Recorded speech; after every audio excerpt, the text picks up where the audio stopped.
All right, so welcome everybody. Welcome to Resilience Week 2021. As you all know, we are celebrating Resilience Week throughout Virginia with all of the various trauma-informed community networks. This is being sponsored by the Greater Williamsburg Trauma-Informed Community Network, and you can find out more about us. We do have a website, and we also have a Facebook page. In particular, tonight's session was the idea of the racial trauma subcommittee that we have in our trauma network.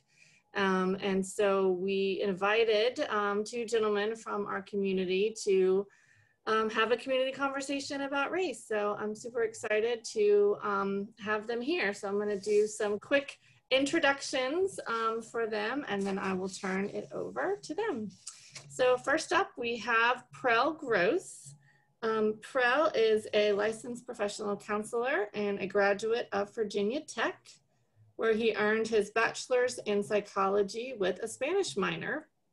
He received his master's degree from Radford University in human development with a concentration in clinical mental health counseling, assessment, and diagnostics. Originally from Philadelphia, Prell moved to Norfolk at 3, and he has also lived in Chesapeake, where he was part of the 1% African-American population in Chesapeake. He has since settled in our community and has facilitated various forums on race, racial relations, and racial dialogue in professional settings in order to help his communities move towards racial healing through accurate awareness, understanding, and fruitful engagement, which I think we will have a lot of tonight. And next we have Lawrence Gholson. Lawrence Gholson is a published author, business strategist, and life coach and speaker. He specializes in team building, creative partnerships, and personal development. He brings over 20 years experience as a professional and personal development mentor, diversity and team building facilitator, and business owner. He is currently the president of the Williamsburg, James City County, York chapter of the NAACP. So gentlemen, I will pass it over to you. Wow. Thanks, Rebecca. Hey, Prell, what's going on there, man? Not too much, sir. How are you doing today? Hey, it's a great day. You know, it's a Always. great day to talk to great people. I see we have a lot of great people here tonight. We do. What a great turnout. We're very happy to have you join us here tonight. We're going to have a lot of fun, folks. We're just going to tell you that up front. Our goal today is have a conversation. We do not want to talk to you or at you, so to speak. We want you to talk with us. We want to talk with you as well. We want to be able to have a conversation today where we bring community members that don't look like each other to a place where they can talk to each other in a very positive way. So as you see here, just kicking us off, we put panic, race, racial trauma, racial discussions. But as you can see, we don't want the environment and the atmosphere to feel like that for you all today. We want to have a good time tonight. We're going to be open with each other. We're going to be honest. We're going to get real.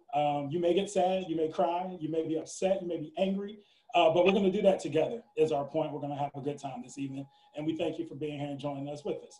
Absolutely. And just for the record, the guy on the right is Prell. I'm the dude that's sitting on the question mark, just to make sure you guys remember which is which.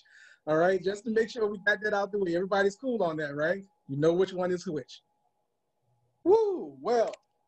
Welcome to a conversation on racial trauma with Prell and Lawrence. It sounds like we got our own show or something like that, right? So it was crazy when this whole thing came about, ladies and gentlemen. We were like excited about it. And we was like, yes, let's do this. Get ready, get set. Wait a minute. And then we had questions. Not just your basic questions, but we had questions. You know, those unspoken questions that, you know, you ask yourself internally, but we had to ask ourselves out loud. And I'm the kind of person, Lawrence, as you know, where I just want the answer, good, bad, ugly, or whatnot. So when it was offered to me, I'll be honest with everybody here. Rebecca, are you sure that we should have this today? Am I a good person for it? I got hair down to my back. I'm pretty young, some would say. Maybe others would call me old. Who knows? Depends on who I'm talking to. But we wanted to know, does the community want to hear from us? Do they want to hear from me? And Am I a voice that they would want to learn something from today? Yeah, he's being really, really very calm and cool and collected. He said, "You think they want to hear from two black guys talking about that?" That's what the comment. That was the real question. That's how it really went down. And, you know, and I, on the other hand, was like, of course, if there was ever a time that it makes sense, this is the time. This is the environment.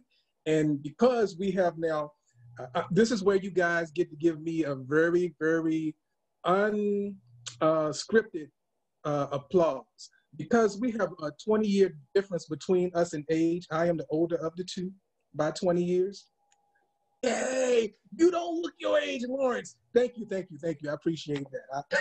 You know, but we've dealt with so many similar things. Now, Prell and I just met through like what, months ago? Process. Yeah, we met through this process, and it was as though our stories collided in so many ways. We've been through, and it's not just isolated to us. We've been through a lot of similar things in almost two different decades.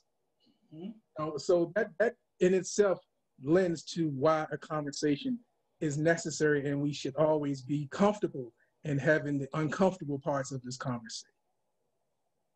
So, Prell, what happened next?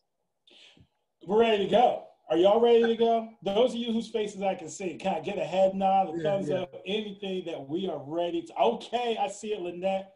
I see a tear, I see some thumbs up. So it sounds like y'all are maybe just as energized and ready for this conversation as we are for today. Okay. So that's where we want to get to. We are ready to knock this out of the park, Lawrence. Are you ready to go, sir? I'm ready. Are you really ready? Let's go. Let's do it. Let's have a conversation on Rachel Palmer. Let's do it. All right. Whew, what happens first? All of this media, we've been clouded with all of this information, and right in the center of it is you. So this picture right here represents what happens inside of our head pretty much, well, at least over the last year, but specifically over the last 4 or 5 years. It's like I'm hearing all of these terms: racism, implicit bias. All of these new terms they're spin on an old term. Oh, that's what you're going to call it now. It used to be this, but now it was called stereotyping. Like, and now it's called implicit. Okay, I got it. You know, so it was called consideration of others. Now it's diversity, and I get it. So all of that is happening, and we're trying to find out where we are as humanity in the process, because although it's a conversation on race, there is but one, right? We know it's the human race, but we're all dealing with it based on what someone has decided is a fact of matter based on the melanin or no melanin in our skin. And it's almost, if we were from another planet to look down on this, what do you think? That there are some strange people. They are peculiar if they're going to make the color of their skin. You're all earthlings. They're probably looking at like, you're nobody. We're up here, you're earthlings, so we never know what's happening. But the truth is, we all are being impacted and inundated and oversaturated sometimes with all of these terms and trying to figure out where we fit in the midst of all of that. It's in our head, all of this is happening, and you don't want to lose you in the middle of trying to figure out resilience, trauma. It opens up the door to opportunity, but can we find opportunity and not lose ourselves? Can we do that, Prell? We can do that. And I think the way we have to do that is by figuring out and finding out what resonates with us.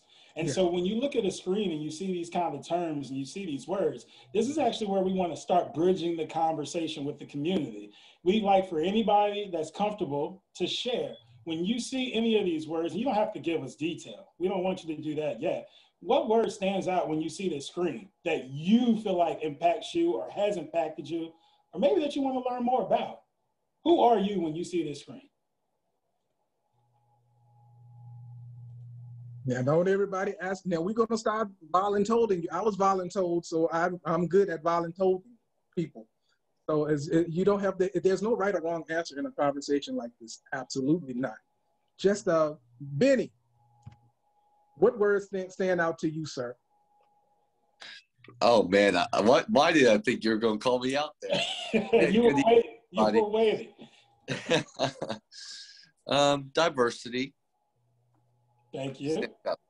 I hear it often. I'm on a couple boards where, that word has been thrown around over and over and over again. So that's something that I think what stands out to me is when we do the work of the board and the committee, for example, the Hampton Roads Chamber, a lot of it is we had to start from at least understanding among members of what diversity really meant. And there were some members that we all had different ideas of it.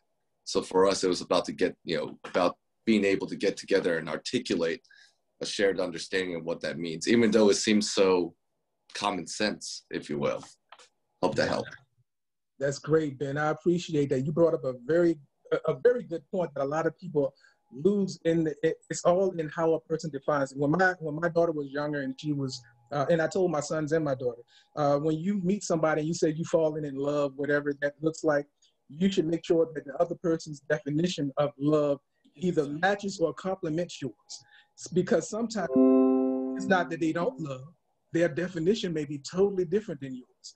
And I think that's what happens when we're having conversations with all of these words. At times, people don't necessarily mean to say something negative. They may base it on what they assume or they have been taught that those particular words mean. So again, the conversations are necessary so we can get on the same page. We've spent a lot of years, centuries, being on the wrong page of having this conversation. And I think that right now, Prell, is an absolute great time for people to get comfortable.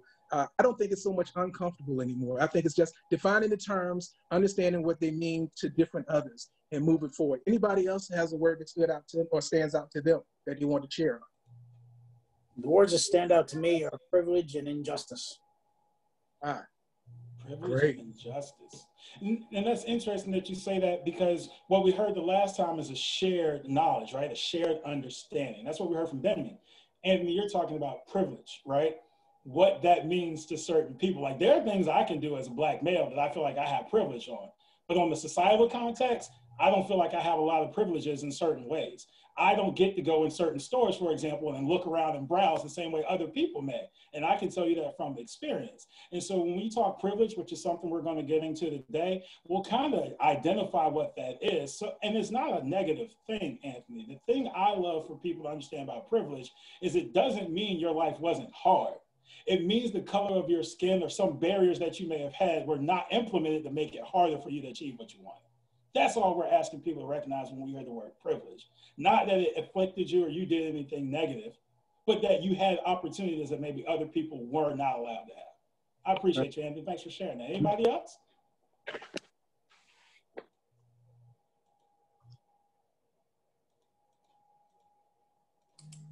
I think for me, microaggressions stands out. I feel like that's something that's been coming up recently about what does that mean?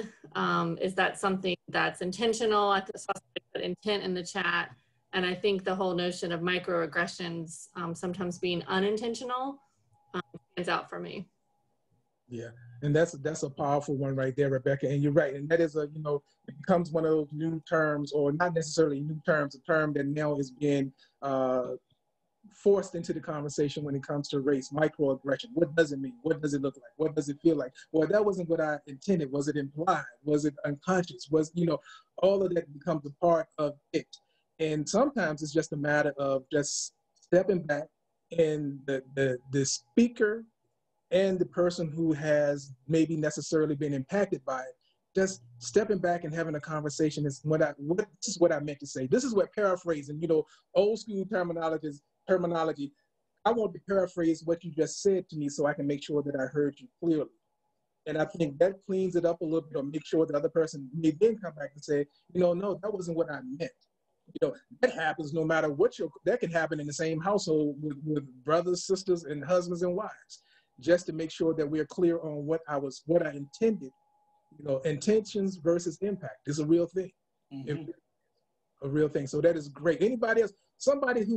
Anybody in here dealt with the term microaggression in your own story? Have you heard that somebody identified you as somebody who came across microaggressive? And just so we're all on the same page again, so we're speaking the same language, a microaggression is kind of like you indignify somebody, you say something to someone, maybe intentionally or unintentionally, but it has a negative connotation to the person receiving the message. I'll throw you an example. When I went to college, I had a lot of people say, "You speak white." I'm sorry. What? I don't know what you mean. I speak the way I speak. Oh, you're actually really smart. I'm sorry.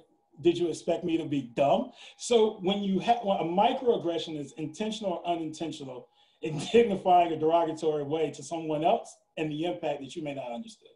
Yeah. So hopefully that helps. Anybody else feel like they've had that, or can they give us an example of a microaggression they've experienced? Prell, I'm going to jump in here. I don't know if it's on microaggressions. I just know that on my end, I've often been mistaken for other nationalities. And so for me, one of the words that stands out that kind of goes along with microaggressions is assumptions. And I think some of the things that I've seen, at least this week, that I think is important to have for conversation is there's less assumptions, there's less fear, there's less impact and intent when you have relationships. And so for me, it's always been about having to put myself out there to kind of educate people of, well, this is who I am, but we shouldn't always look to quickly identify somebody without understanding that they're a person first. And I think that that's really important and needs to be part of a discussion, because I think that assumptions lead to other things that aren't always in a positive light. But if we seek to understand, if we seek to educate, if we seek to build relationships, that breaks a lot of that down. It's really hard to hate somebody that you know. Right. Oh, good point. Yeah. Good point. Love thy neighbor, right? Yeah. Exactly. Yeah. Takes a village, but we do not act like a village any longer. We act like individuals. And that's something that we'll kind of talk about too, the individualism versus collectivism of people. That's how we get here. I see someone, is it Latara? Can't see the name with it coming in though, but she gave a great example of a microaggression, getting called the wrong name or being called the name of another Black woman in the group or the workplace. What I'm hearing from that, and correct me if I'm wrong, is you're not even taking the time to know me for who I am and know my name. And we're coworkers. So you're not even taking the time to kind of identify who I am versus the other people who may or may not even look like me in the same place. I remember, Latara, when I was in college, the 03 was when I went to Virginia Tech, and 50 Cent was popular. I guess every Black person looked like 50 Cent, but maybe just me. But I can't tell you the number of times I was told I looked like 50 Cent. Usher was popular when I was in high school, so I look like Usher. So I guess every popular Black person I'm going to look like going forward. Anybody else? I see some of you all laughing. What we laughing at? Help me out. I had a Jill Scott phase. Everybody thought I was Jill Scott for a minute. You were Jill Scott for a while. How about you, Lawrence? Who were you for a little bit? Who was your identity? I've gotten Anthony Anderson. I've gotten Usher. And I know I can deal with Anthony Anderson more so than Usher. I get Theo, like, oh, you look like Theo. Especially when I had my hair similar to yours. I got Malcolm Jamal Warner. So it's interesting how that happens, and it can happen innocently sometimes. But I think what happens, back to what Margaret was saying, to her point, folks get overly familiar with you before they have a relationship with you. And I think that place is a place, that type of comfort is kind of a veil where your friends lie. There's certain questions that you can, you want to become a friend. You may be inquisitive and want to know, but forge a friendship before you decide that I really want to, you really want to touch, Prell and I were talking yesterday. I was like, oh, Prell, how did you do your hair? It's so cool. Because I used to get those questions, and I know any Black person with the ethnic style, hairstyle, somebody's going to ask you questions. So it's amazing. Or touch it. Yeah. I even got I got mistaken for, like, yeah. it happens often. I got mistaken for Boston. What's my man's name? He's from Jamaica. If I tell you, you would know him, because people were taking pictures of me in the airport. They were thinking I was the guy, and I can't think of his name right now. You talking about Big Poppy? Big Poppy. Big Poppy. Yeah, I got Big Poppy. And I had on the big sunshade. So once I looked at his picture, I said, okay, I can kind of sort of see why take the shades off, sir. So that.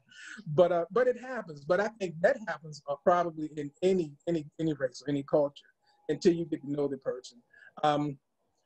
I want to spin off of this part of the conversation, going back to the becoming overly familiar before you have a relationship.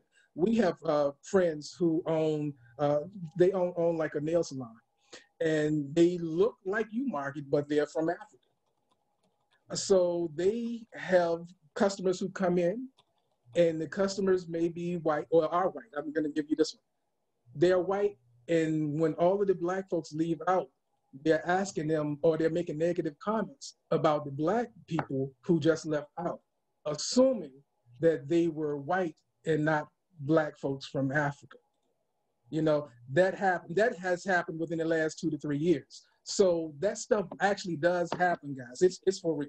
Now, again, you become overly familiar with someone before you get to know who they are. On the flip side of that, these same friends own a business. It's a Black-owned business. They're Black folks, right? So we have invited them to some events, and then we had folks who look like us said, well, we only want to support Black-owned business. They are Blacker than we are. You know, if you want to use Black as a term, they are Africans who happen to live in America and own businesses in America. So it can happen on all sides of the fence. So we're not saying that it's only one-sided. They are Moroccan. You know, they're from Morocco, but their skins, Morocco is near the northern border of Africa. So they're near, you know, Liberia. So their skin is extremely pale. All right, but they are still identified as Africans. And I think folks have the Sally Struthers version of what Africa is from one small area and don't realize that Africa is not a country. It is a continent that swallows the United States. So they have every hue of pigmentation in Africa. I think a lot of it is just ignorance. You know, people just don't know. They just don't know, and they don't take the time to know because they assume that the media has told them the truth. It's interesting you say that because a funny side note is that they actually updated the globes recently, I think within the last 5 years. Has anybody seen the new globe by chance? They reportrayed Africa. And I looked at it, I did not know Africa was quite that big. But it is humongous. So even subtle things like that, if you heard about it or maybe didn't even hear about it, go check it out. Because growing up, I feel like that could have changed the way I even saw motherland in that sense. How big it is. How many countries are there? And so those are things that I think we have to talk about is why was it shrunken in the first place? And what happens is when you have this part of the conversation, because I've been a part of them, when you have this particular part of the conversation, you may get accused of having a revisionistic ideology. And my thought to that is we're not revising history, we're actually just telling the truth of history. What may have looked one way in a history book or in a book that had historical facts may not have actually been the truth. And we're now in the era where we have so much access to real information, it would be foolish of us to continue to tell an untruth and spread that information on to another generation who has the opportunity. They have the opportunity to get it right. You know, so I'm excited. I need to lay my eyes on that particular map or globe. I'm excited about that. Mm-hmm. Check it out. Yeah. We're going to move on to the next one. You ready, Prell? You ready, everybody? It's going to look kind of similar.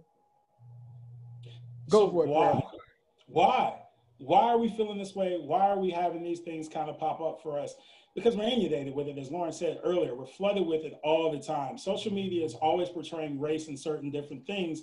And it's natural for us to kind of take that on if you're always flooded with those messages, always flooded with those images, always flooded with those conversations, whether you can or you can't. So shots, deaths, can't breathe, breaking news, social media, videos, trials, the Derek Chauvin trial that just happened, right? And you see right there in the middle, why are some of these things happening? I'll be honest with you.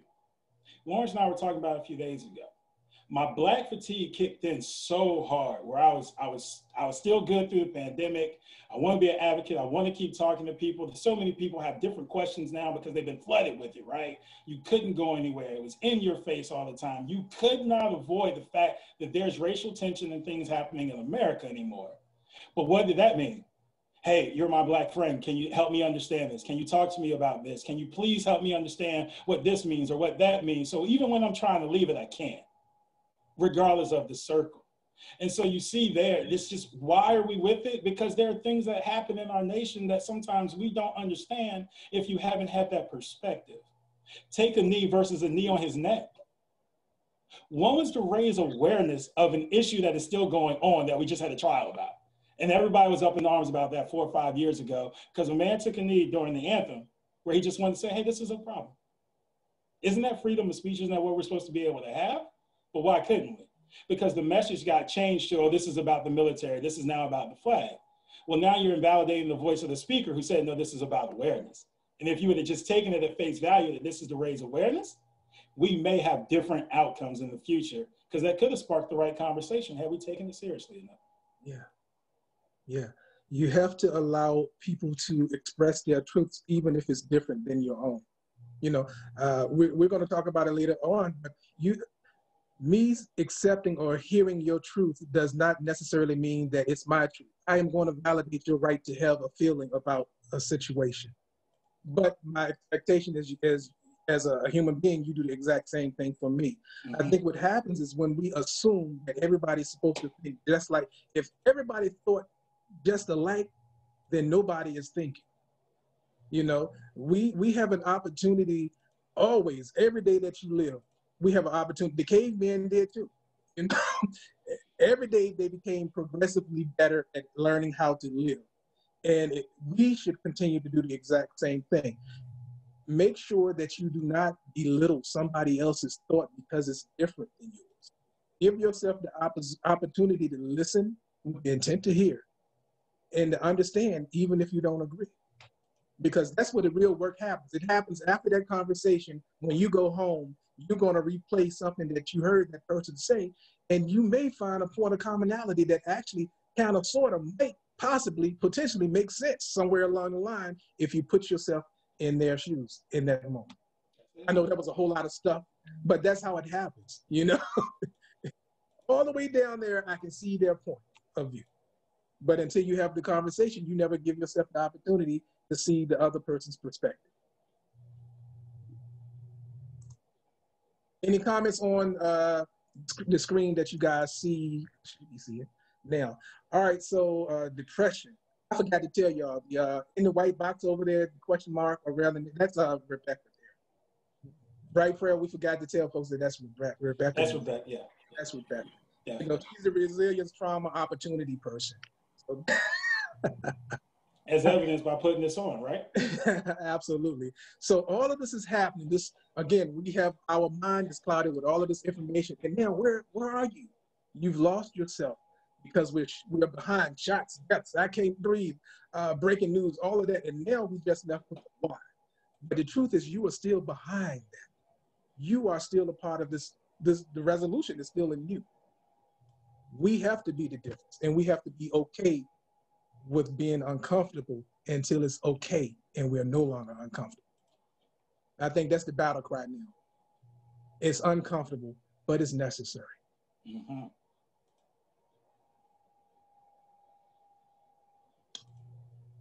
Woo!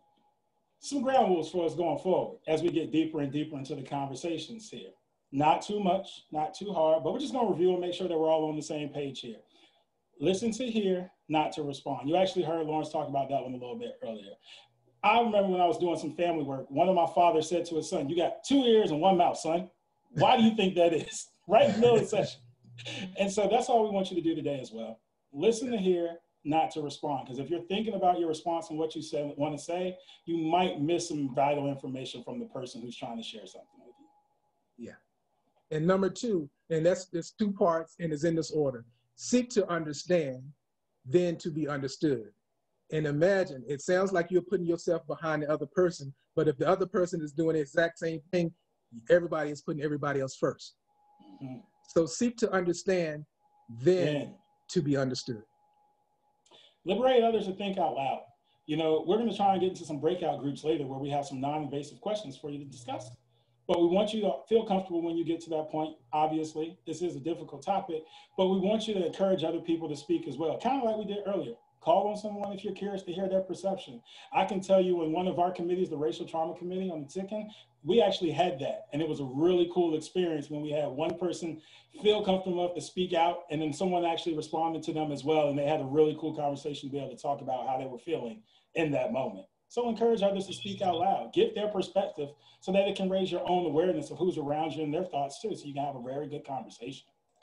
Yeah, and sometimes, you know, even on let's call the Zoom tonight, somebody may blurt something out that they have a personal moment and they're like, ah, and they say something out loud. Don't look at them like they're strange. They're having a moment and they're Let them having have a it. personal epiphany, and we can learn from those moments as well. Number 4, and I'm not going to belabor it too long because I already hit this one. Feelings don't have to be true in order to be validated. Experience intent versus impact. And that's important, right? Because sometimes what we say, the person receiving it is going to be impacted differently than you intended. So it's something just to be aware of. You know, I may have the best intentions to say something to you, and if I can recognize that the other person may not have received that well, again, liberate someone to speak out loud. Hey, I see that that didn't hit you right. What are you thinking right now? Yeah, and when we say experience is the action part of that phrase. Experience it, really experience the intent versus the impact. That's where your learning curve is right in that space. Number 6, have your personal aha moments. We're going to have quite a few of those. Prell and I have had quite a few just getting together doing this. So have them, experience them, and let it happen, and let it educate you. Laugh at ourselves. We've been doing that a lot already. We're going to continue to. These are, you know, this is a fun conversation for us. We'll be honest, and we understand that for others it may not be. But actually, as you probably listen to us and we get to talk and you share some experiences, you may notice yourself being able to laugh at some of the things that you may have thought before, some of the things you've seen, or some of the experiences you may have had too. And that's okay, because all that means is you're being honest with yourself and others around you. So have some fun with it. Laugh when you need to, because we're also probably cry and have some sadness coming as well, or some anger. All right, I'm stopping the screen so I can see everybody. So is everybody with us? It's difficult to do a facilitation on Zoom, you guys, especially when you are a field-in person. So I research, I'm always connected to the energy. So I'm gonna need your energy. I'm gonna need y'all to, although you guys might have your bonnet on, so you don't want us to see you, I get that, I'm okay with that. All right, but give us a thumbs up or say something in the chat to just let us know that you're here, that you're feeling us. Thank you, Tony, I see you. Thank you, Margaret, thank you, Barb. Appreciate that, Liz. Thanks, Lynette. Thanks, All right. Atira. Okay, there we. All right, everybody's still with us. Hey, All right, we just we want to make sure we're in the right room and we head in the right direction. Thank you, Vicky. I see that. I see that. I see you, little man. Okay, thank you. Thumbs up. Thumbs up. Okay. All right. All right. I see you, Monique. Thank y'all. Thank y'all. We just want to make sure. All right. So now we're gonna go on ahead to the next phase. Prell, you ready? You think they're ready? I think they're ready, man. They seem really engaged and having some fun with this. Let's go. We're ready now. All right. All right, now I'm gonna unmute all of y'all because I'm gonna need to hear some noise like y'all at a football game or something in a little while. But right now I'm gonna let it rock, okay? Just like this. All right, so let's go to the next screen. All of these years, we have been asking the wrong question. Think about it. We've been asking, what is an American? I'm proud to be an American. You know, I won't sing, y'all not paying me. I won't do that today. All right, but I think the real question, and if we ever started asking the real question, what is the why of an American? Why did we want to become? What was the founding fathers' intentions? Even if they didn't have me necessarily in mind, what did they have in mind? What liberty, what freedoms, what were their expectations? What is the why of an American? What is the why? Somebody take a shot. Somebody take a shot and give us a why. Because somewhere in there says the pursuit of happiness. And I don't think everybody's always happy. What's the why? Come on, let's talk a little bit about Oh, I think, you know, I'm going to go there. I mean, this may sound whatever, just being trendy, but I mean, when we talk about America, why do most people seek to be in America? Is we think of freedom, right? Mm-hmm. I mean, that's what we think, or we think more rights than what we would have in perhaps another location, whether that be our you know, our birthplace or someplace else. I tend to think that that's something we think about. Appreciate that. That's good. Opportunity, someone said. Good share. Good share. Thank you. Appreciate that. All right. So opportunities to escape religious persecution. Yeah, keep them coming. Why? Yes. Why do people want to be American? What's the why of America? Yeah. Why was it founded? What is the why behind we the people of the United States of America? Why did we want to form a more perfect union? Well, because we're supposed to be the melting pot, right? Let's talk Yeah. about that. We Really? say that we are, but are we? We're going to talk about that. That's a Mark. great first point to bring We're going up to there, talk Mark. about that melting Yes. pot idea a little bit. Yeah. Yes. Women's rights. Absolutely. Right? Right. We know countries where they don't even allow women to participate in sports, for example. Right?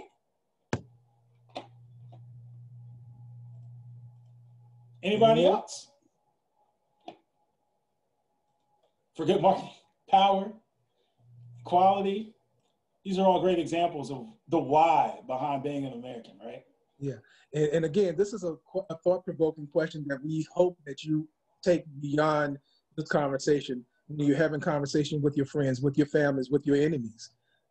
Think about it, even if you don't say it out loud. What is the why behind this person being what is the why behind an American? You know, harness the energy of it and have your aha moments while you're in the middle of a disagreement, because there are only certain places that you can have a disagreement and perhaps of not. Who knows, you know? Everybody, I will tell you, in other countries don't necessarily see America as the way we do. They don't necessarily think that this is the place that they want to come and live. They don't see the freedom and the liberty that we believe America represents. There's a segment of the world that may see it, but I don't necessarily believe that it's the number that we may have assumed. Not at all. Lawrence, I'm fortunate to have a lot of friends from different countries. Yeah, I can tell you, they do not see us the same way we see ourselves. I say, hey, when you gonna come over and visit? And they're like, I'm not coming over there. Y'all got shootings every day. That was a direct statement from a friend of mine in another country. I'm not making that up. Yeah. You'll be surprised at who may consider us to be the BS country that was shared a few years back. You know, a lot of someones may see us that way, and that's painful to hear. You know, because you want to be able to defend. I'm proud of this state, but there are things that happen here that we're not proud of. You know, there are a lot of things that we can't be proud of, or we shouldn't be proud of. So what's our why, Lawrence? What is the why of an American? For me, I'm still figuring all of that out. I'm figuring out, for me, my why is simply that I want to be able to experience life. And it doesn't necessarily have to be in America. Mine is more, why am I alive? You know, I could do what I do in America, and I probably, in my expectations and my experiences, I can do it in other places too. I choose to be and do it here in America, you know? And I think that's the other side of it. When folks go back to you, I choose to be here, and I can choose to go there if I want to, you know? So we have to be okay with understanding, I choose to be here. I don't have to stay. No one has to stay anywhere, you know, as long as you legally can travel outside of the country. You know, let's put it in perspective. But my why is because I have found, one, I've never lived anywhere else for a length of time that I can really, really say I want to live there permanently. You know, I've been here for 51 years. As long as I've been somewhere else, it's 30 days outside of the country per se. Well, yeah, not even in the military. Fort Drum, New York was close to being outside of the country, though. Man. But that's my why. My why is I am trying to just figure out how to enjoy this journey. And I don't just see it as an American experience. I see it as a world experience for me. I just happen to be somebody who was born in American, and because of that, I have my American experience. But I do want to learn and have other countries' experiences as well, because some of them I really relate to and I really enjoy it. I actually enjoy getting off an airplane and seeing everybody look like me. I hadn't experienced that. You know, a lot of people, it's a wonderful feeling for someone like me. It really is. What about you, Prell? My why is the opportunity to do what I want, to be honest with you.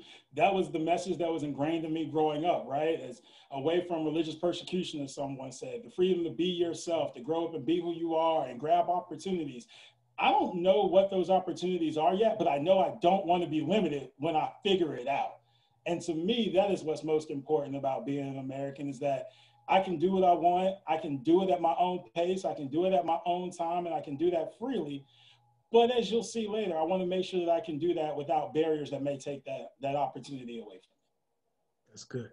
That's good. Vanessa is in the chat said something that Vanessa, I want you to unmute and express that a little bit. She said, I've experienced more freedom outside of the U.S.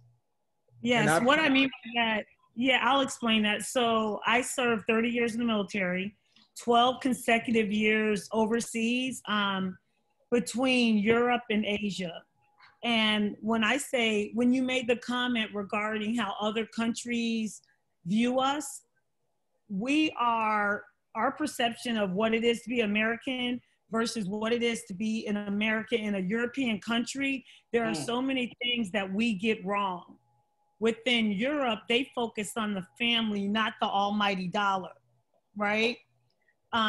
They have on Saturday, Sunday, you can't go outside and mow your grass because if you do, you'll get a ticket because those days are reserved for families. They don't have 24-hour anything, all the conveniences that we have here.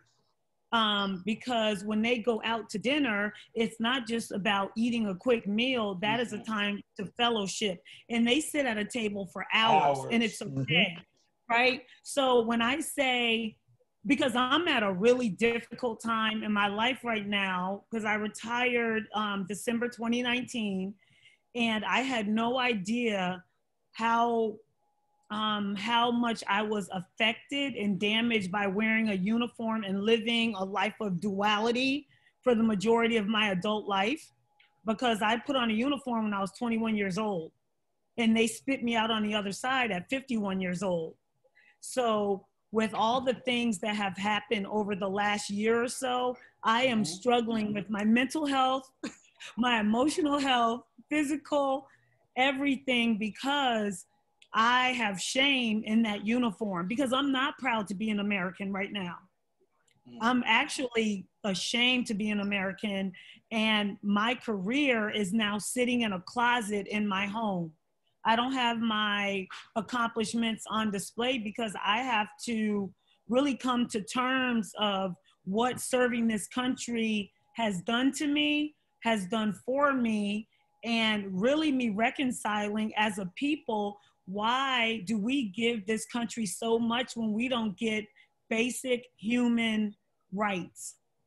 So to say America, before I married my husband, who is from Virginia, I had it in my mind that I was going to retire from the military and become a German citizen, just because I felt freer to, I guess, express myself, even though sometimes people would look at me strange because you are American, right?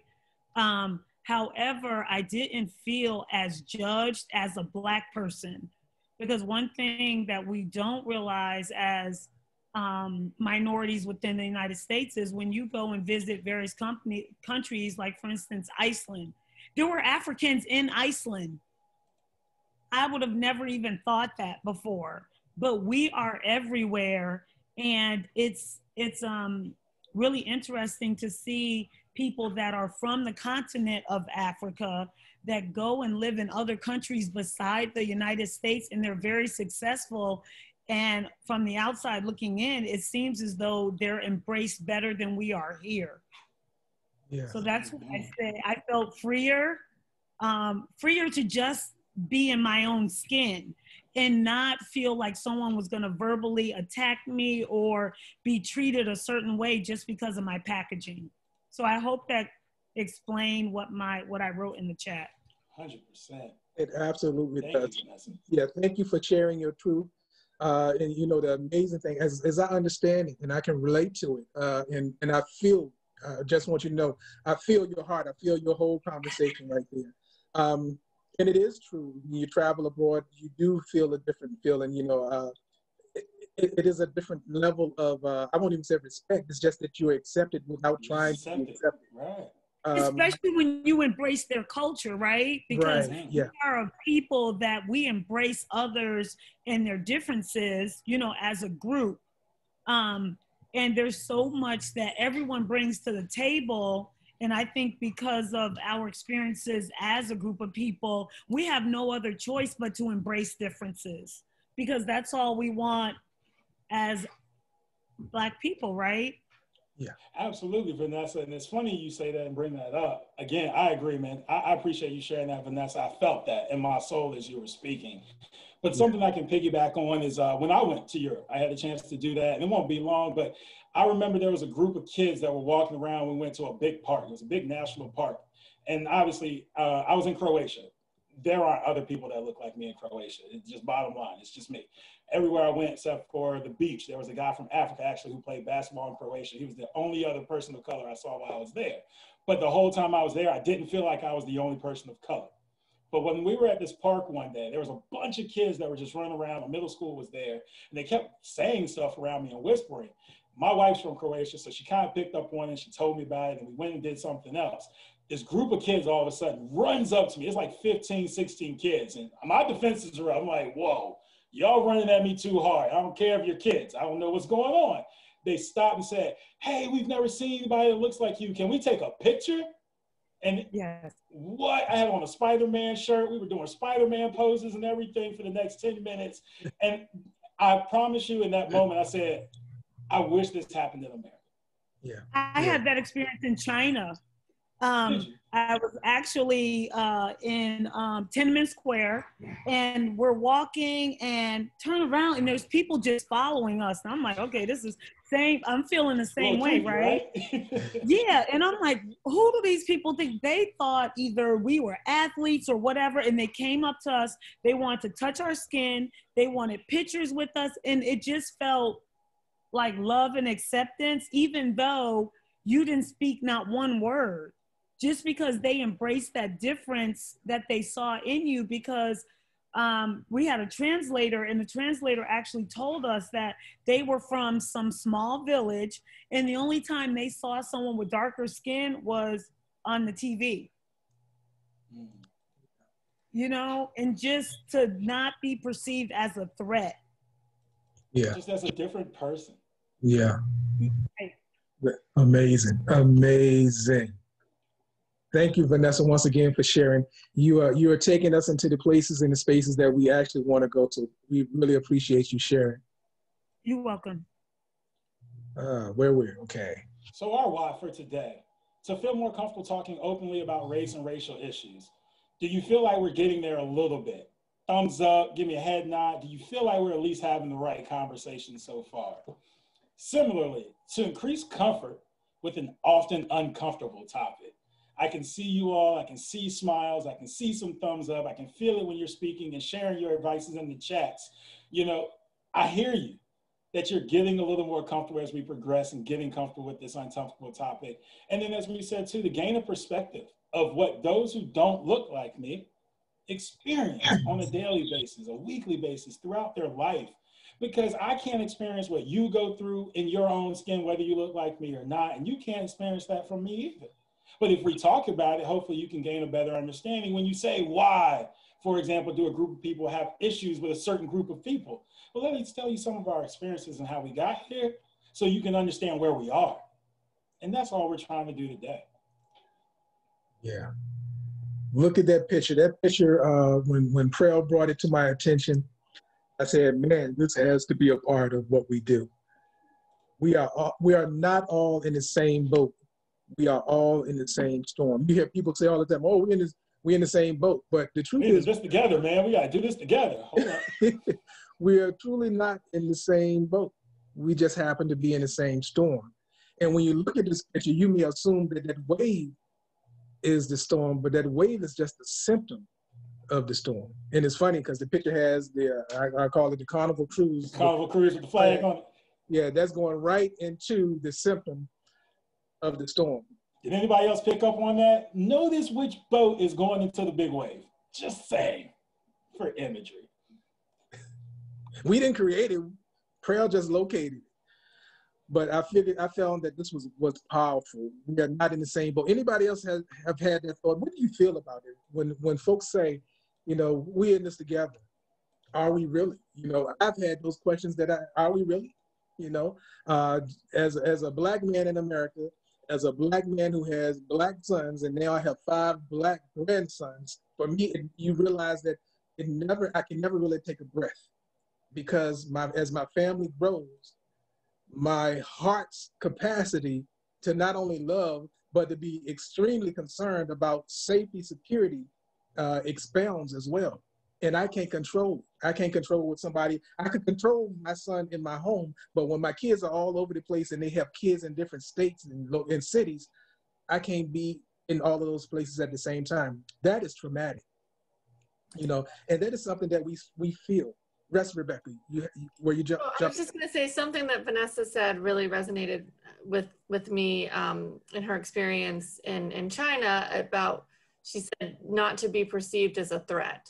Yeah. And I think that to me really speaks to, we're not in the same boat because somebody's perception of you can be different just based on what you look like. And so I think to have that feeling of living in your own country, feeling like you may be perceived as a threat, is something that shouldn't sit well with anybody. Yeah, thank you. Thank you. Chair. Yeah, and think of it's also rough to not be for sure.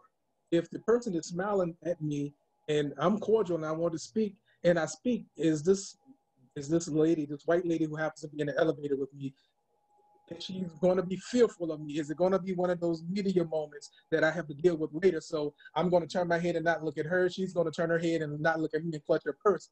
And we're going to act like neither one of us are in that elevator going to the same place. Yeah, it's a very traumatic, inhumane experience to have to go through that. You know, and in that situation, for me, if there is no win, you know, unless she speaks to me.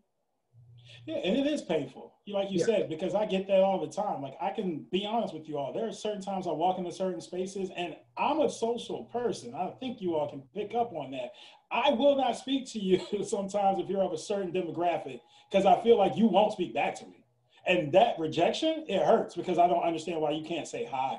And I'm just being honest with you all. I am a social person. I like to say, everybody, if you were to walk around outside with me and my son, you see my son waving because that's what he sees me doing. Yeah. But when I go into a store, if I'm walking in Walmart and someone looks at me dead in the eye, if you look a certain way, I'm trying to figure out why you looked at me before I want to say anything.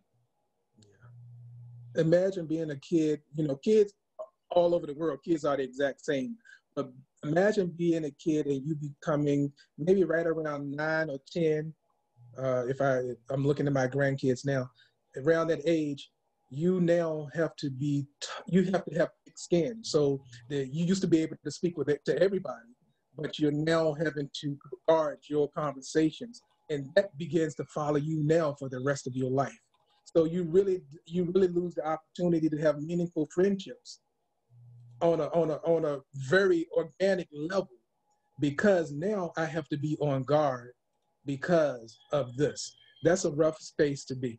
It really is. That is a rough place to be. And for me as a father, you can't undo it. You know, I don't know how to undo it, and I don't know if I necessarily want to do it, because I don't necessarily want them to live on guard or guarded, but I don't want it to be so traumatic that it totally messes them up when it happens. Because for us, it's a matter of when. You know, the preparation is for when, not if. So Lawrence, I have a question for you. Yes. So as a Black man, because you know what your experience is when people can see your entire face. What is your experience when you're walking around with a mask on your face as a Black man, where you can't disarm people, right, with their prejudices because they can't see a smile or whatever we have to present so people don't see us as that threat, right? So now I can only see from your nose up. Yeah. So how does that work right now? It's definitely interesting. In the beginning, it was a whole lot worse, which also at the same time is like you get a false sense of security, because in the beginning it's like, this is weird. You mean I can go into the bank as a Black man with a mask on and ask for money? You know, and we're making light of that moment, but that's a reality for us. And the flip side of that, Vanessa, what happens for me is that, you know, and I don't know if there are kids in here, so I won't say what I'm thinking, but ain't this a mess? When I really look at it, we now in America, we all can wear a mask, and you are not afraid of me because I have on a mask. This is some mess. We could have always been like this. We could have always lived like this. We should not have to have a crisis or a pandemic for you to realize that we are the same people in the same storm. And you know what I think is the beauty for me? I don't have to disarm anybody anymore. So if I'm feeling some kind of way, that's exactly what's on this face. I don't have to be concerned about you. So I think there comes a lot of authenticity that, that's here with this COVID, because I can have my RBF, and it's not an issue for anybody. Everybody, I know. Anybody know what RBF is? Yeah, I know code switching for RBF. All right. I hear you. Vanessa, I'll be honest with you on the flip side. Lawrence may have felt coming like, oh, this kind of put everybody in the same place. I didn't go in the store for about 4 months. I'm 5'11" and 245 pounds. I wasn't going anywhere with a mask on until I knew other people were going in. Hey, if you went to 7-Eleven, cool, let me know. I'm cool. I'll go get a hot dog today. Oh, you were cool at Walmart? All right, man, I'll go to Walmart too. There are a whole bunch of places. I said, you won't see me with a mask on until I know it's safe. Yeah. And it's interesting, Prell, because I'm thinking about it now. I may have been a lot differently, responded a lot differently, sad to say, if I still had my locks. Mm. But that's a reality of what I face. I've had a lot of instances. Actually, when I moved up here into my neighborhood, I was a football player. People had drawn all of these conclusions about me based on what they saw. And none of it was true. I was a football player, but that was way, way in high school. That's what I think changes the narrative too, though. You got to consider that. And I appreciate you bringing that up so wholeheartedly, because we do have a 20-year-old age gap. I'm still in that 18 to 36 range where I know our people being persecuted, where we're getting killed and we're getting harmed and we're being attacked. Maybe if I'm 45, 50, if they see it, the threat level goes down. I don't know why. Do I look less athletic? Am I more out of shape? I'm not sure. But just that difference, hearing you say that today resonates with me. Maybe it's because I know I'm still in that zone where like, you scary, man, regardless. Yeah, and then, and I think also, and you're right, because at 51, I have time for it today. I have time today. If you want to go there, I got plenty of time. If this is what you want to do, we can have this full-blown conversation. I don't necessarily desire to have it that way, but I done been through enough of these 51 years that I'm going to take one to make sure that the ancestors are represented very well in this moment. That's the other side of me that you will end up having to deal with. So that happens too. Vanessa, you're probably chuckling with your mute on right now, but that happens because I feel. Well, you know what I'm thinking, honestly, because you said dread. So when I was in the military, I'm 5'8", 165 pounds or so, right? Strong personality. I am who I am, and I'm not apologizing, because my tagline is unapologetically me. And I was an E9, so all of that comes certain things, and all those things are barriers, right? Yeah. Because the faces and spaces that I was in, no one looked like me. I'm a woman, I'm Black, and I got a strong personality, and I'm from New York. So I never presented myself in my authentic packaging, so I processed my hair. So when I made Chief E9, I was like, oh, I'm going natural, I'm here, see me, be me, all of that, right? I didn't do it because I understood, and I gave in, and I'm disappointed in myself because I've always been enough, right? So now I am in my I have my natural crown.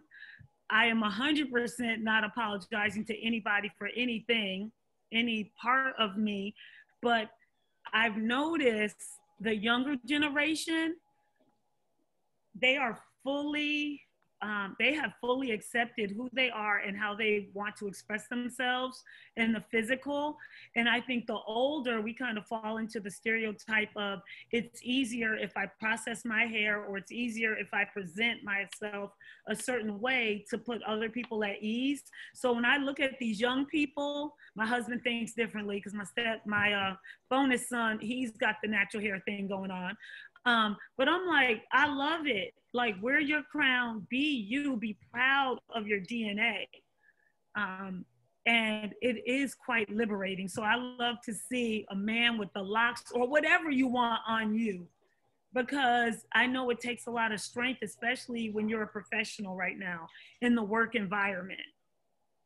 Because it's probably an additional layer with everything else that's going on. Yeah. Lawrence, do you remember we used to, our kids used to have a bet when we got to the airport, when we traveled, saying, watch Dad get patted down when you had your locks? Yeah, and these were my kids. I would get patted down when I had my locks at the airport. It was interesting. When I cut my locks off. That. I've been patted every time I've gone. Yeah, and you won't know the difference. I thought it was a normal thing until I cut my locks. I don't get patted at all.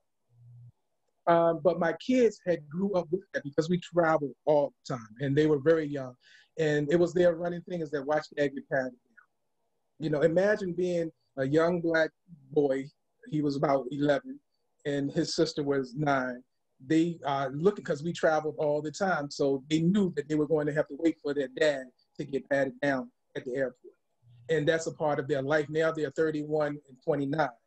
They know that to be normal. They know that to be normal. So, I'd like to.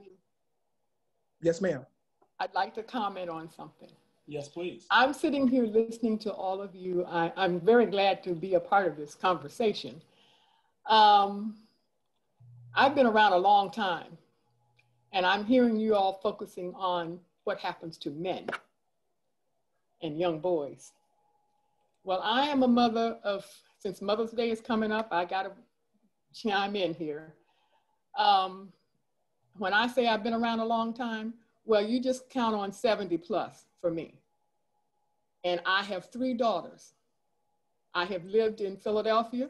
Glad to know you from Philadelphia, Prell. 215, man. New York, Ohio, I'm from Florida originally, Virginia.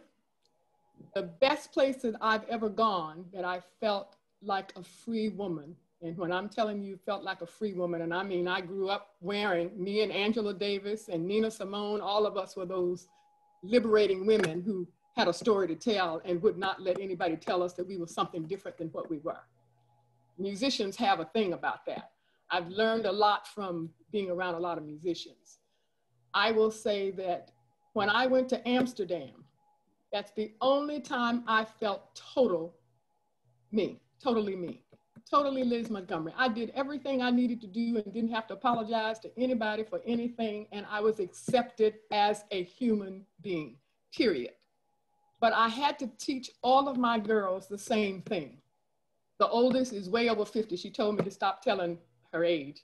And she asked me to tell mine. And the baby is 44. So I'm telling you, all 3 of those women, because I had to be persistent and resilient, not only with me, but with them and everybody they connected with from first grade, well, from kindergarten through colleges. And I'm talking about 3 doctorates and above, okay? Just about.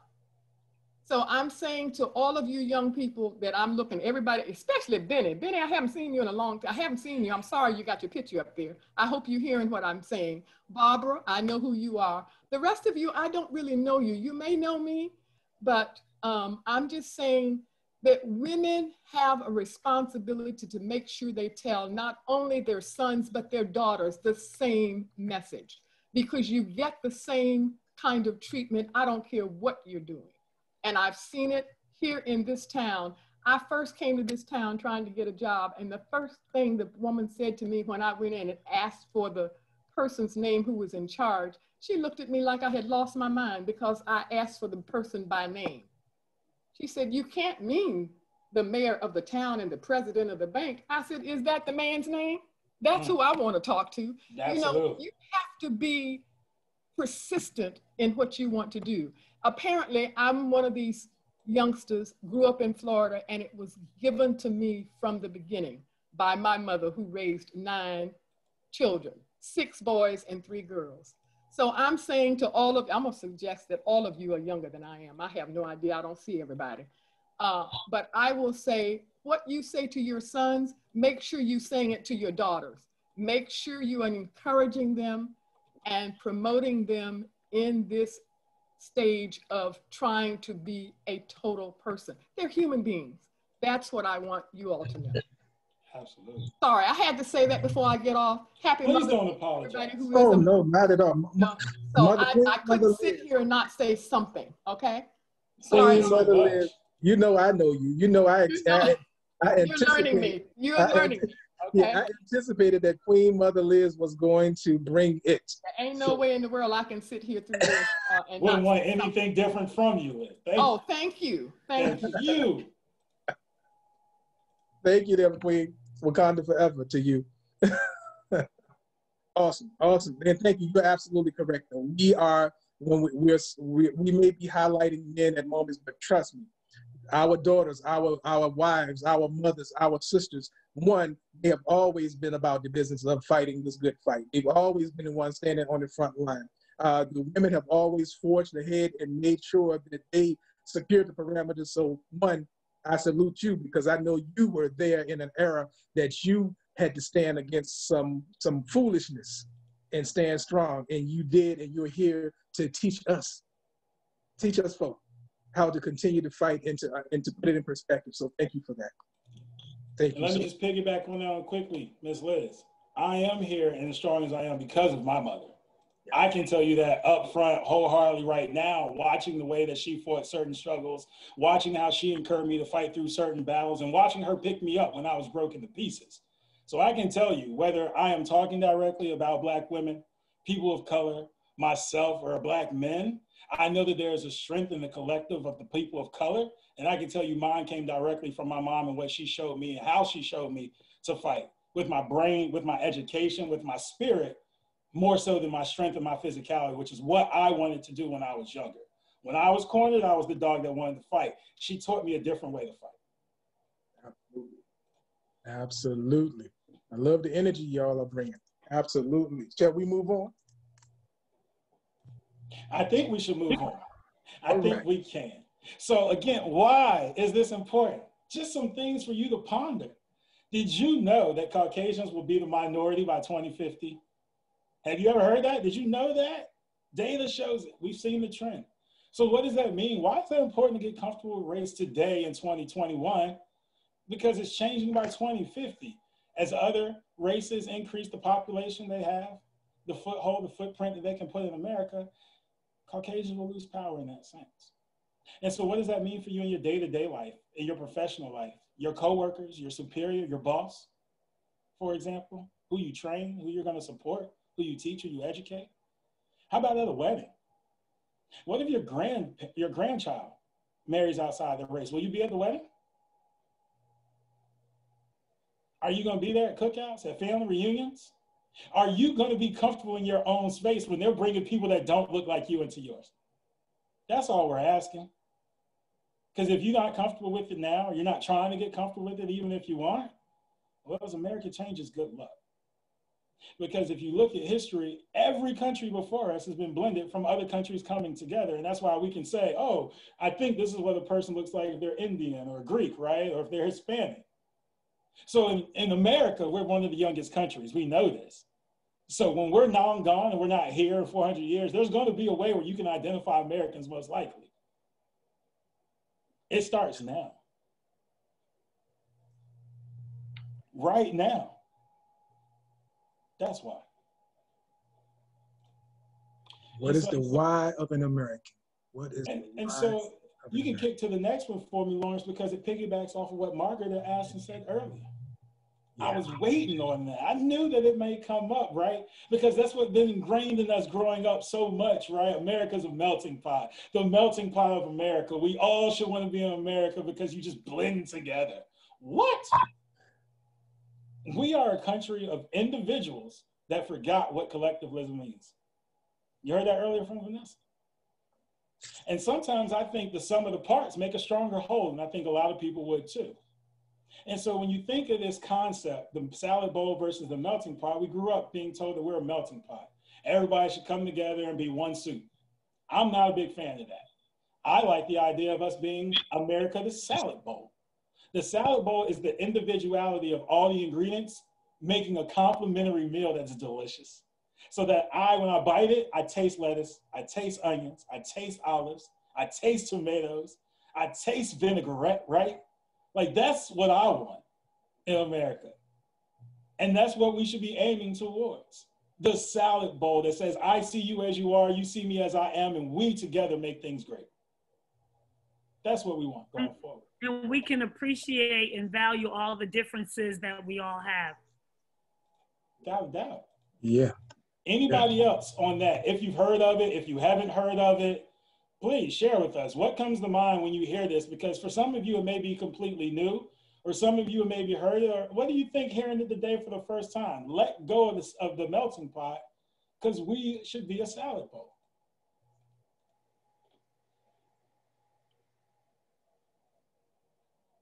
Thoughts? Don't be shy. I like that idea because for me, saying that we are a melting pot, saying that I have to assimilate, and I've been doing that all my life and I'm tired of it. So, but me as a salad bowl says that I'm free to be me. That's all we really want you to know.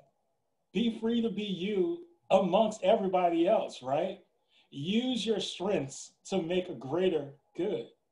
We all bring something to the table. When you blend it or you heat it up, you mix it, you make it one thing, you lose the parts. You lose the pieces. Just because you see how time clicks on the watch doesn't mean the gears aren't still turning. Sounds like we have breaking news coming in. Something going on? You hear that? Breaking news. What happened?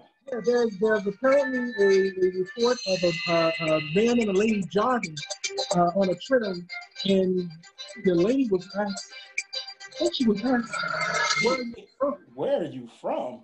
Where are you from? Where are you from? Let's take a look and see if we can catch up and see what the details of that were all about.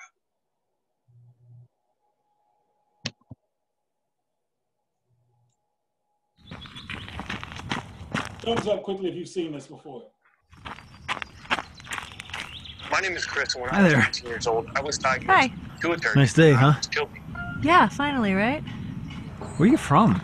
Your English is perfect. San Diego. We speak English there. Oh, no.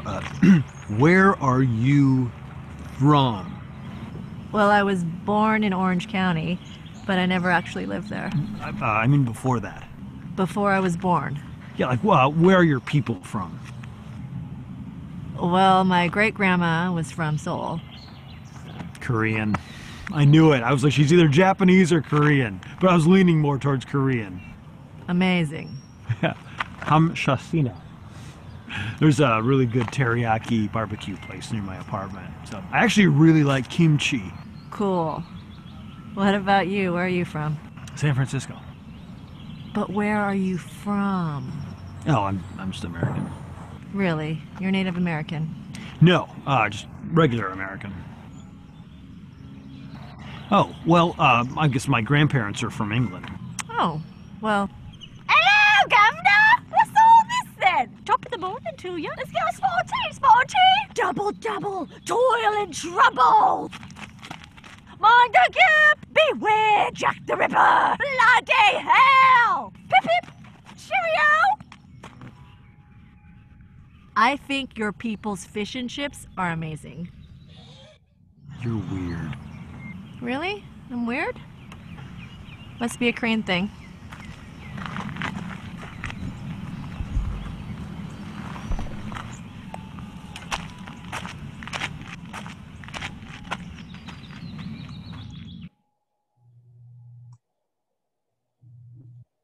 Thoughts?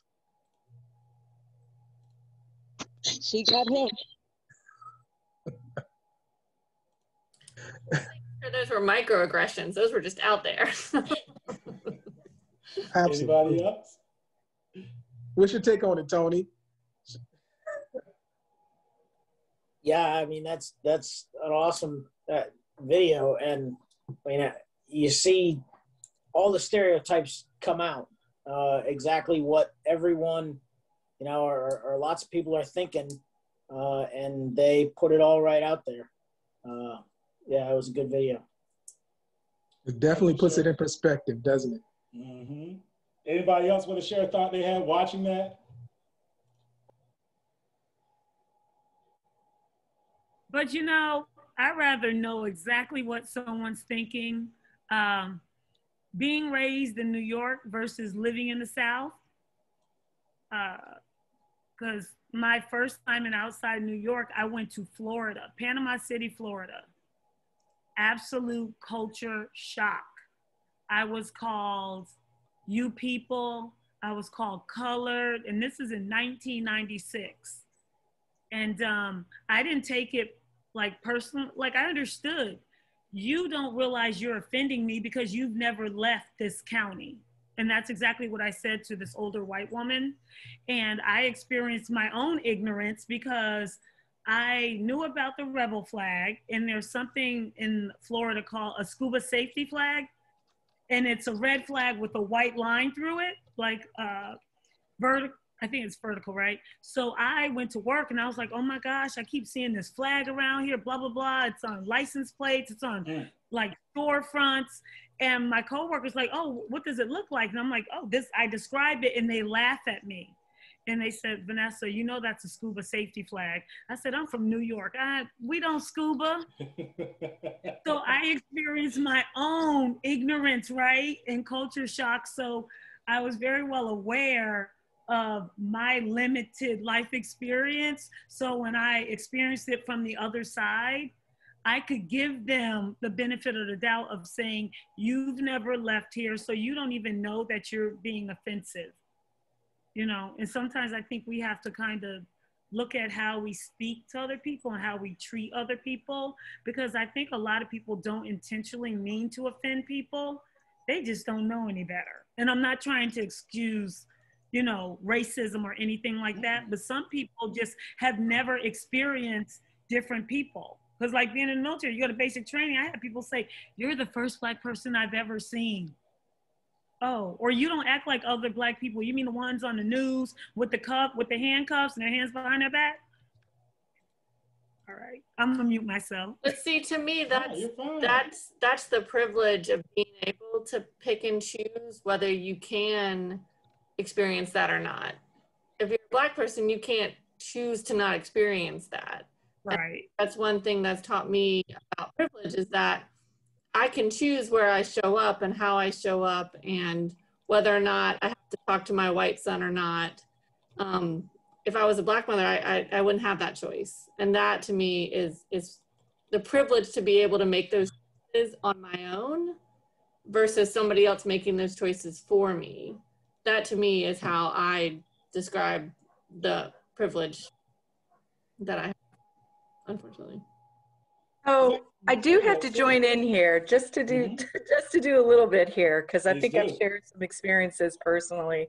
And just to share a little bit more, and I really appreciate Vanessa's comment, because I just want to go back a little bit to what I started with about talking about the melting pot. And when Lawrence and Prell talked about differences and age differences and that kind of thing. And I was very open and candid about the fact that I'm often mistaken for different ethnicities, okay, than what I really am. And I have a son that, I will be honest, Prell, you know, you talk about your dreads, you've seen the pictures of my son. He often is looked at as like, oh my God, who's that coming in the room? And does everybody need a clear deck, right? And that's because of, you know, what his appearance is. So people are making assumptions, right? But for me, I will just say, now I'm just going to go ahead and age myself here. I'm in my 40s. So melting pot for me is part of where I grew up from. I grew up in Chicago. We were the minority in the area that I grew up in. So for me, and it's interesting, like Vanessa said, when I went to Virginia, and I shared this with Prell, and my son, this big kid, went to go in as a linebacker on a football team. And the coach has got this big, huge Confederate flag at the back of his truck. And I'm like, Duck, we're going to get shot. Like, who is this idiot? Like, who would even think of driving through a parking lot with this at the right of his back? Because again, I'm relating to where I grew up and where my cultural heritage stood from, where you had many ethnicities in one of the block. I really can say that I find that to be a gift that was given to me, that some people may look back and say, wow, really growing up in poverty might have been a gift. It was, because in a sense, I didn't see people for their ethnicity. I didn't see people for their color. And so for me, that was very important that I teach that to my children.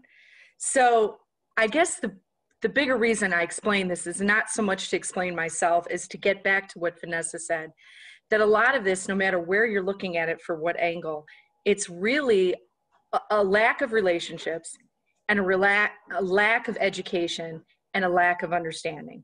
Because as I share all the time, if we look back in anybody's family, right? We don't all have the exact same family for hundreds of years. And if you do, God bless you. But I'll tell you what, I've met very few who have. So to me, I find it ironic that here we are in 2021 and we could still be talking about this, but I'm not ignorant to it. I do know that it is an issue, but I also feel that it's everybody's issue. It's everybody's issue to discuss this. It's everybody's issue to not turn the other way and go, oh, this is taboo. I'm not going to look at it even though I see it, right?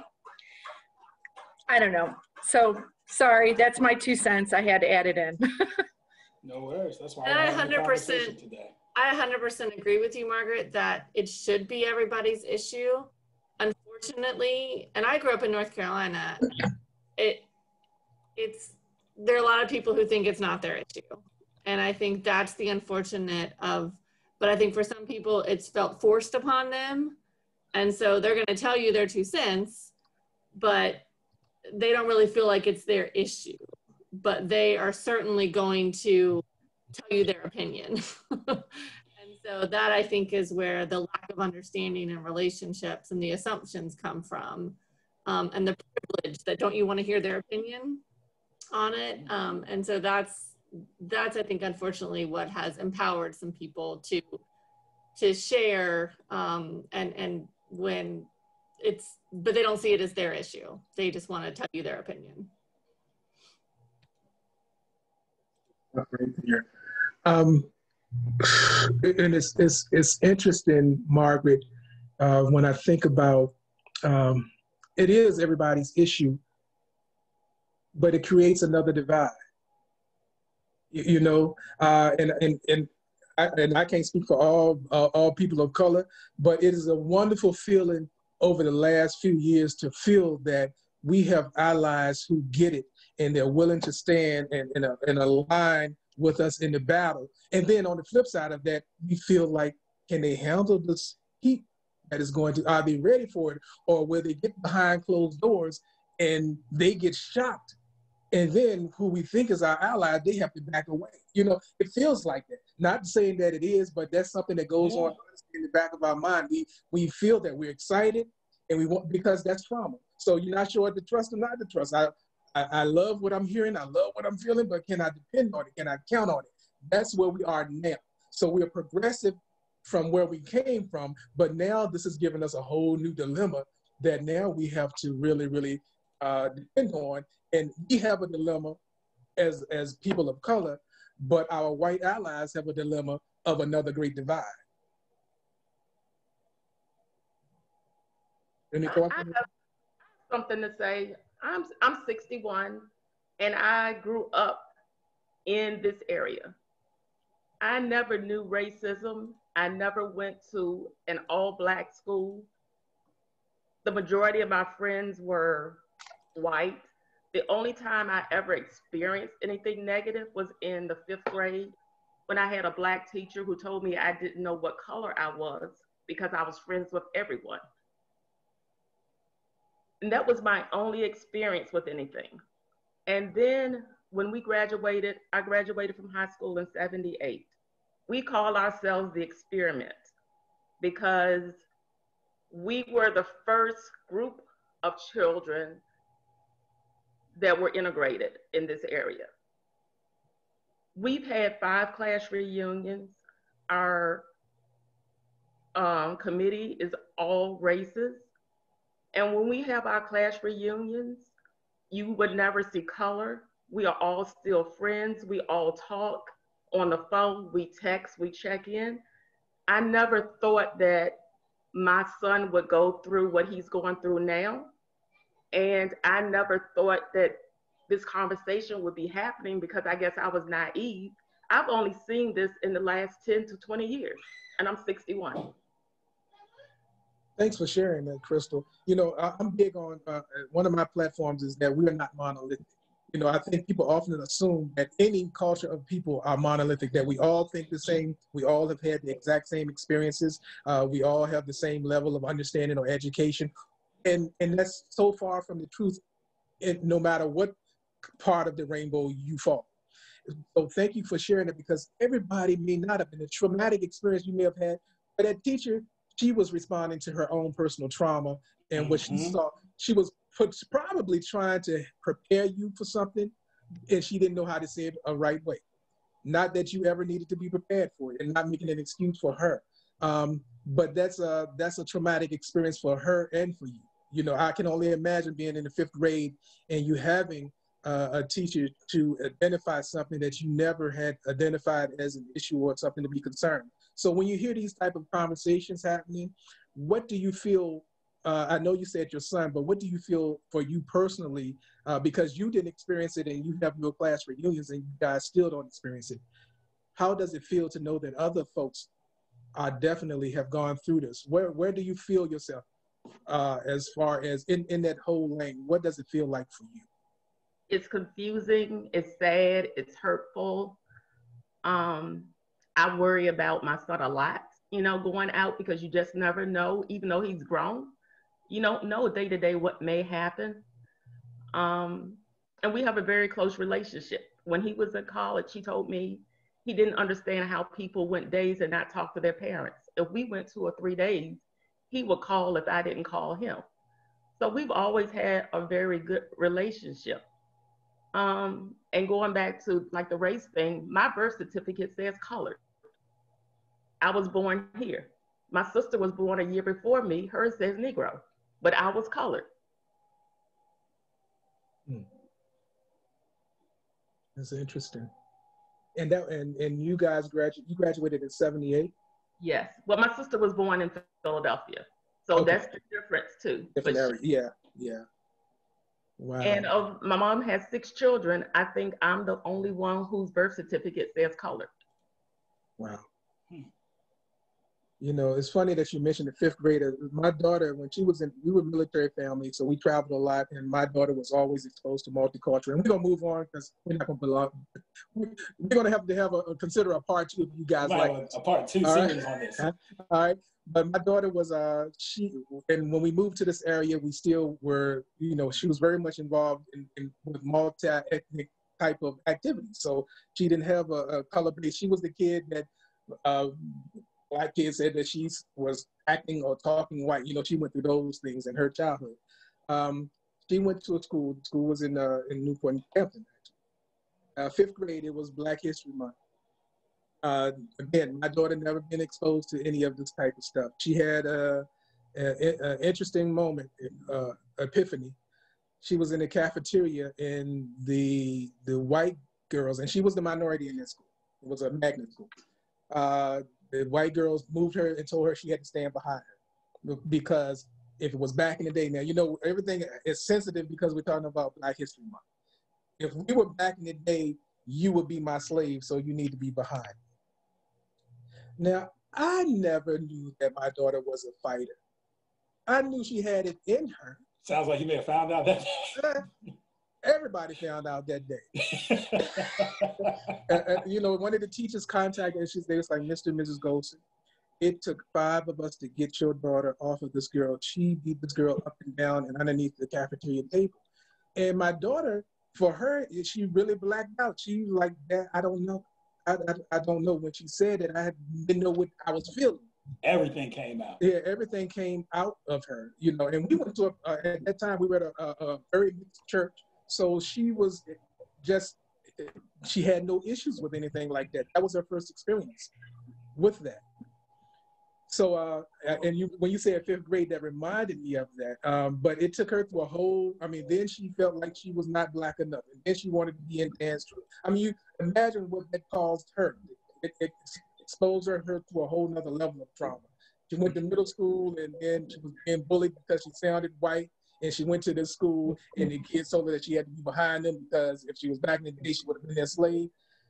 This still, it happens, and as Black parents or parents of kids of color, it's sometimes hard because you don't want them to necessarily be in, but you have to prepare them for the realities that they may be exposed to. And one of the things that could have went sour if we weren't her parents is she could have gotten a record on her school record because of that incident that was traumatic for her. She could have gotten a record if she was of another socioeconomic class, probably, because Lawrence and I are the parents who we are, and we didn't allow that. That never hit her record, but they made her go to anger management classes, which she was upset about because she's like, Mom, why am I in anger management class when I didn't cause this? So there's things that, all of that is a part of trauma. We need to go back and talk to her about that. We can talk about, see if she got through this. But you could have invited her. She might be an empath and we don't even know it. She does have some of them signs that she might be still dealing with something. 15, 20 years, she's still showing you. Y'all just like, she all right. We're talking this through. We might need to revisit this in the family. But anyway, it could have went a whole different way. If we weren't the parents that we were, if we weren't active in their education and in their school and stuff, it could have went another way. Yeah. And so all of that for us as people of color, it adds levels to the trauma. Yeah.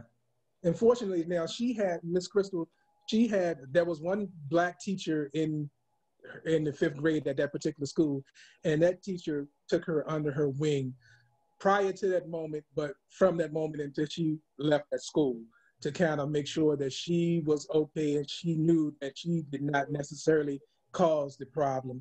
And they sent her home. She was suspended, and I didn't make a big deal of her having to be at home for those few days. I really did not. We needed that. Yeah, that she needed a break. Honestly, it was safer for all of the other kids at that moment because that was my first time seeing her. That type of anger runs in my side of the family. We either on 0 or we on 100. On 100, is no in between. I thought it was going to be my son. I had no idea it was going to hit my daughter. She is my 0 to 100 kid. Still to this day. All right, so let's enough of us. All right, we're going to skip a little bit, guys, because like I said, we're having great conversations, and we want to make sure we are cognizant of your time. So we're going into owning your narrative, and we're coming down to the end, so don't be dismayed. We have this whole thing called Once Upon a Time problems. We all have them. I have mine. Prell has mentioned his, but we're going to move forward. Prell has this amazing clip that we want to show you on privilege. We're going to talk a little bit about privilege, assumptions, and stereotypes. I think Prell, where is it? Did I miss it? Other way. There it is. All right.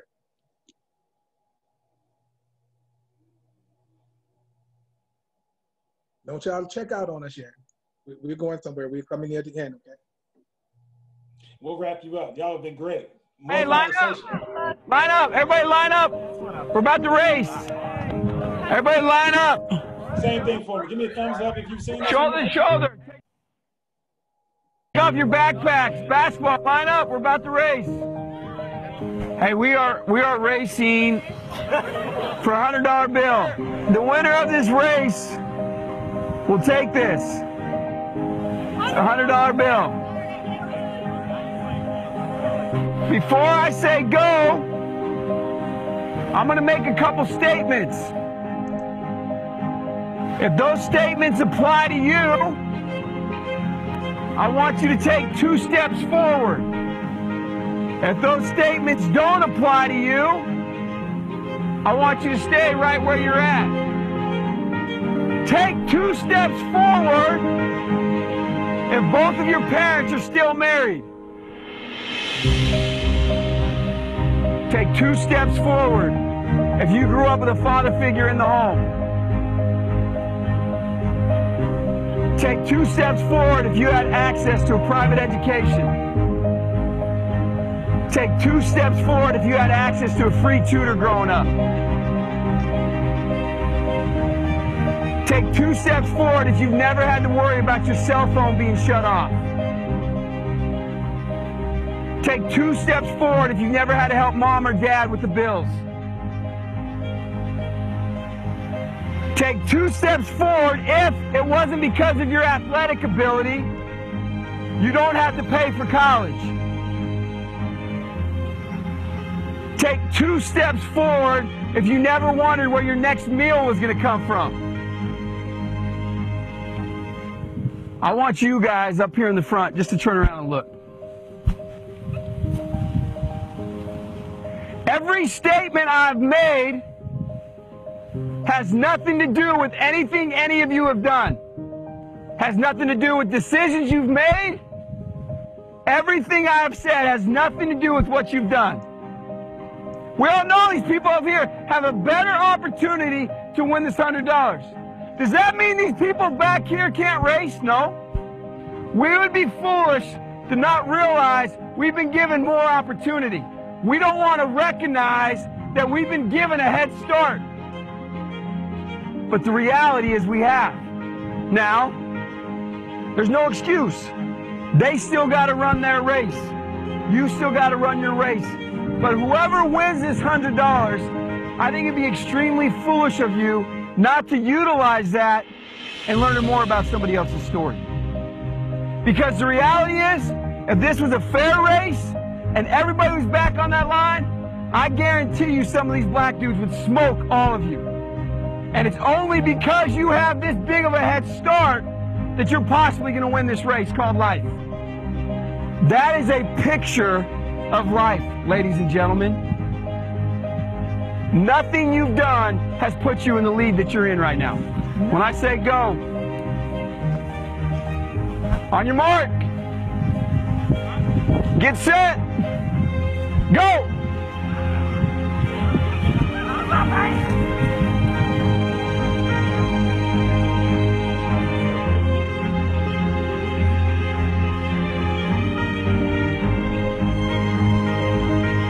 If you didn't learn anything from this activity, you're a fool.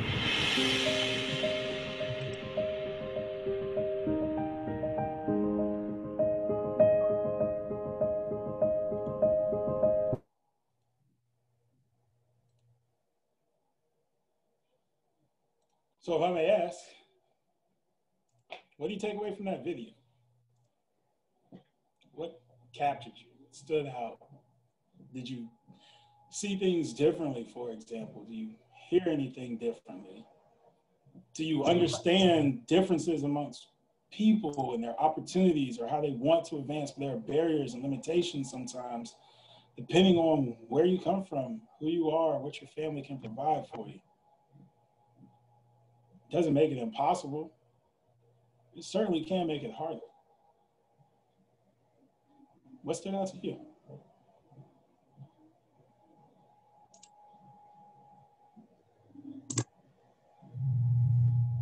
It's a lot to think about, isn't it, guys? It's heavy. Heavy information, but it's our reality. And we have to, we are who we have been waiting for, and we can make it happen. You know, we really can. It's going to take some work, but it's going to take conversations, continuous conversations, not just within this moment, but when we get back to our households that look just like us, no matter what we look like. We have a real conversation with them and be okay with this. Everybody's not going to embrace it. You know, only thing you can do is move on. You know, you have to walk in your truth. Them not embracing it is them walking in their truth, and you embracing it is you walking in yours as well. Don't allow them not embracing it to overpower you walking in your truth. This resonates with you. This is too valuable of a time our kids, our grandkids, our great-grandkids depend on us moving forward and making the right decisions now in order so that for them to have what we consider to be the real American dream of the why of an American.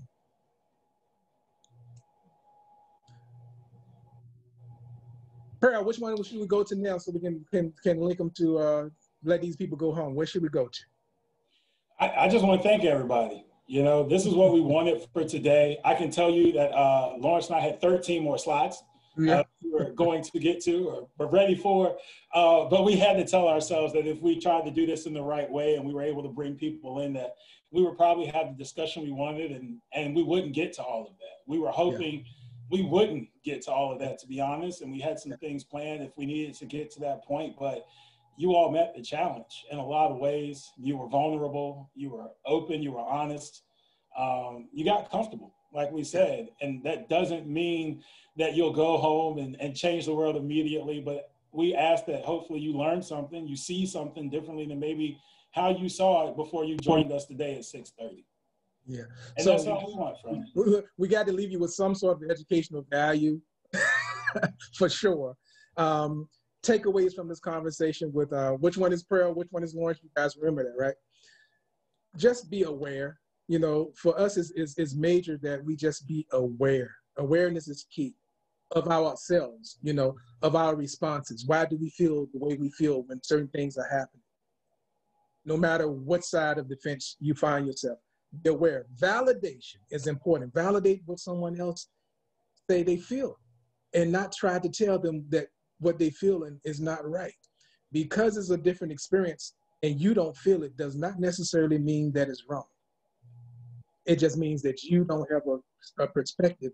And fortunately for you, you may not have the perspective. But for a lot of of us, we have a perspective. Take time to understand again. Understand so that you can be understood.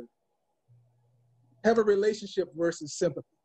Relationships, like Margaret said earlier, relationships, that's how we fix this. They matter so much, Lawrence. Huh? They matter so much. Absolutely, man, absolutely. Build bridges, not roadblocks. Build a bridge. That's the only way we're going to get to the other side. This is a conversation on racial trauma and reconciliation. And Tools for Humanities, you know, we are humanity. We are the race, human race. Our evolution is be helpful, not harmful in our thoughts, our actions, and our deeds. That's how we get to the why of an American. And that's how we heal. Now, keep in mind that healing does not necessarily mean pain-free. You know, I broke my leg in 2 places when I was a teenager. Every so often when it's cold outside, I feel it, but it's healed. I can walk normally, but I have a memory based on what I feel from time to time that there was a place that I had to be healed from. Same thing here. Take that concept. Healing may not necessarily mean pain-free. It's going to hurt. Some people are not going to like it. Some family members are not going to like it. But we're going to embrace our truth and keep on walking towards a better humanity. Prell. I'm here because of my pain. Yeah. So there's no reason to ignore it. There's no reason to run from it. The reason I want my communities that I'm in to heal is because of the pain that I've gone through. And because I don't want other people to feel that similar pain or same pain. I don't want people to be in pain for whatever reason, physical, emotional, mental, racial. And so if I can have a way to be able to do that, to speak to other people, to have a conversation with something I know many people are uncomfortable with because they don't get to talk about it, but I'm comfortable with it because I have to live it, well, then I want to be that bridge, as Lawrence said. I want to help people connect and redirect their thinking. I don't want to be the reason you don't accept someone that looks like me because you had a negative experience when you were trying to have a positive one, for example. That's my why, when you asked earlier. Is the city of America that I was told it was, and feel it, not just assume it's there. Absolutely. Well, in my household, we would say we would just say church. We just had church. And apparently we need a part 2 and a part 3 and a part 4. We love it. It's a continuous conversation, though. You leave here, keep the conversation flowing. We would love to do this again, the Prell and Lawrence. We can make that happen. We can definitely make that happen. I hope you all enjoyed the conversation as well, and I hope that you just got something from it. Whatever it is, I appreciate your time and joining us today as we talked about some very difficult situations and subjects.